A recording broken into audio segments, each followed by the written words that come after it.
You're standing at a gas station watching the numbers tick up while you're still in line. 40 cents in an hour.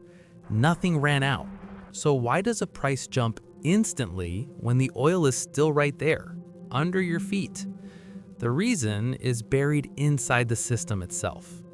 Most people think fuel prices rise when supply runs low. Less oil means higher price. Simple. But that's not how the system actually works, because prices don't just depend on how much oil exists, they depend on how fast it can move. Oil doesn't appear at your local pump. It travels through a system. Pipelines, storage, refineries, transport, and every part of that system has limits. Limits you don't see until something slows down. When supply's at risk, governments step in. They release oil from emergency reserves. In the US, that reserve holds hundreds of millions of barrels inside massive underground salt caverns along the Gulf Coast. At full capacity, it can store over 700 million barrels. Today, it holds roughly half of that. And even that isn't fast enough. Because this oil isn't sitting ready to ship. It's stored thousands of feet underground. To get it out, engineers don't just pump oil, they pump water into the cavern, forcing the oil upward through pressure. It's called displacement, and it's slow, controlled, not instant. There's a hard limit to how fast this can happen, a physical limit.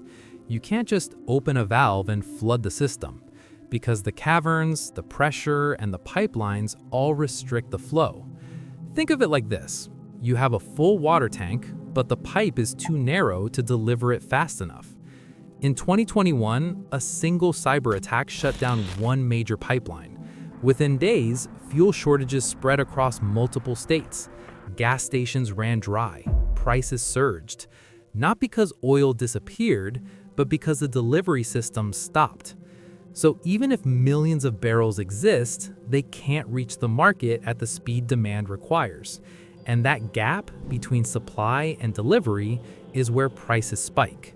Because demand reacts instantly, but supply physically can't. It's called replacement cost. Your gas station owner isn't pricing the fuel that's already in the tank. They're pricing the fuel they have to buy tomorrow. If the global system slows down, their next delivery just got more expensive. To have enough cash to refill that tank, they have to raise your price right now, even if the oil is still under your feet. And there's another layer.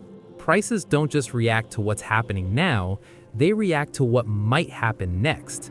If the system looks like it could slow down, prices move before anything actually breaks. Because oil doesn't go straight to your car. It moves through pipelines, into refineries, gets turned into fuel, then distributed again. Every step has a limit. Every delay adds pressure, and pressure shows up as price. And if even one part slows down, the entire system feels it. Not gradually, but almost instantly.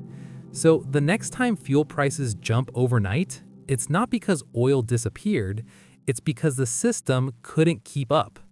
The world doesn't just run on oil. It runs on how fast that oil can move. And that invisible speed limit is what controls everything. That's the system.